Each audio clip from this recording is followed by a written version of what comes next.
Thursday, the 28th of June, 2018, a man whose name I refuse to say on this channel went on a shooting spree at his local newspaper, the Capital Gazette, in Annapolis, Maryland.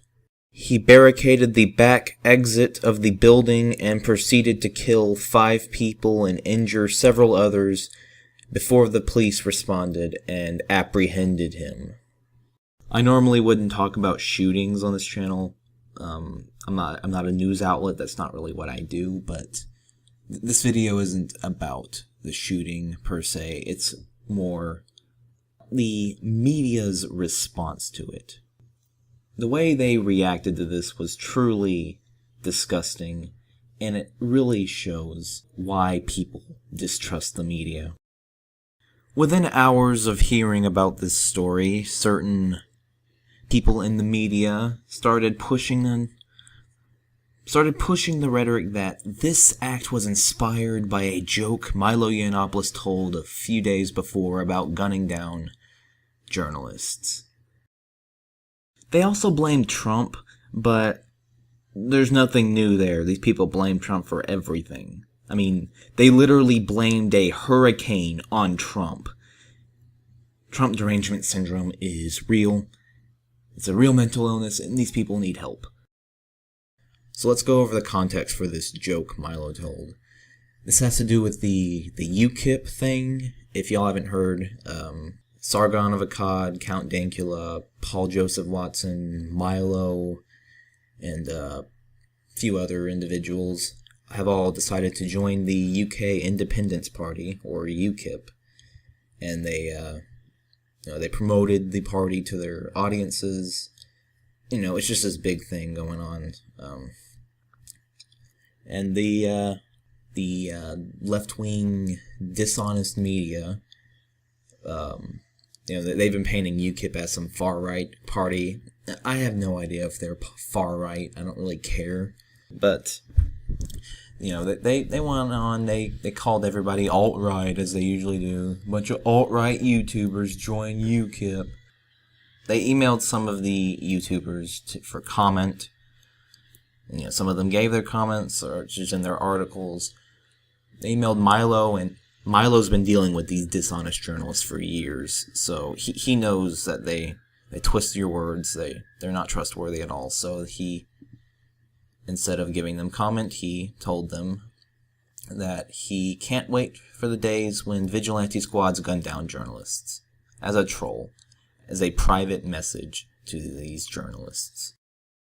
Now, these journalists know that Milo was trolling, that he was not being serious. They know that. They're not stupid, but they've got a culture war to win, so they're going to act like they don't understand that Milo was trolling, and that they're going to take it as legitimate, that he was threatening them, and that he was calling for journalists to be killed. And now a bunch of journalists got killed in this shooting, and they're connecting the dots.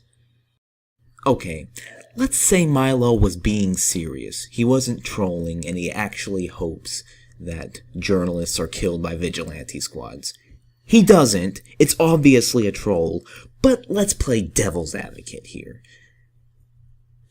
It's not a call to action because it was in a private conversation that the public wouldn't even know about if the journalists didn't spread it.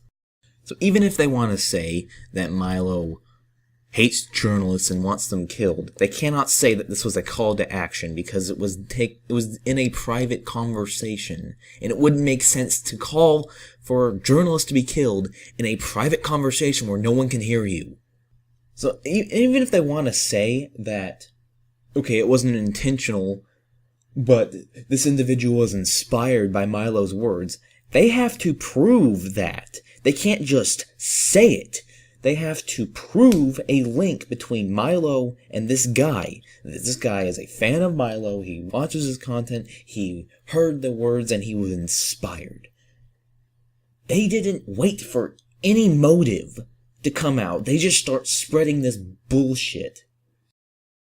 So they spread this bullshit about how Milo and Trump are calling for violence against journalists, that they're inciting their fans to go out and murder journalists, and that this is going to turn into Nazi Germany 2.0.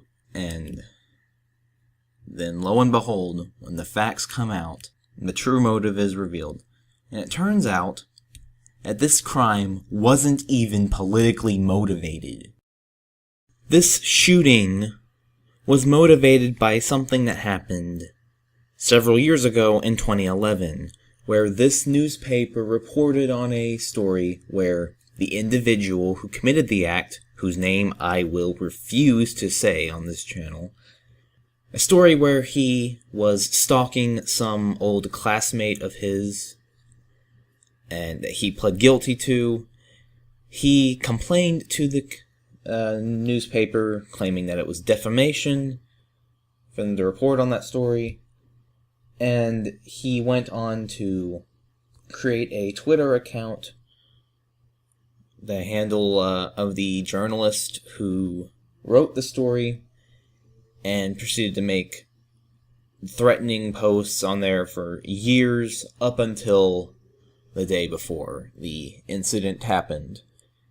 This was a targeted attack against this specific newspaper for publishing a specific story about him. It was not politically motivated at all, and there's no proof that this person even likes Trump, even likes Milo, or anything. If proof does come out that he supports Trump, whatever, it doesn't prove anything because this is not politically motivated. And everyone who claimed that it was needs to apologize now. These dishonest individuals are not journalists. They are activists. They didn't report on this thinking that they were reporting news. They reported on this thinking that they were going to ruin the reputation of their opponent. They did this for the culture war. They didn't do this to inform the public. Well, they did, but to inform the public on something that isn't true.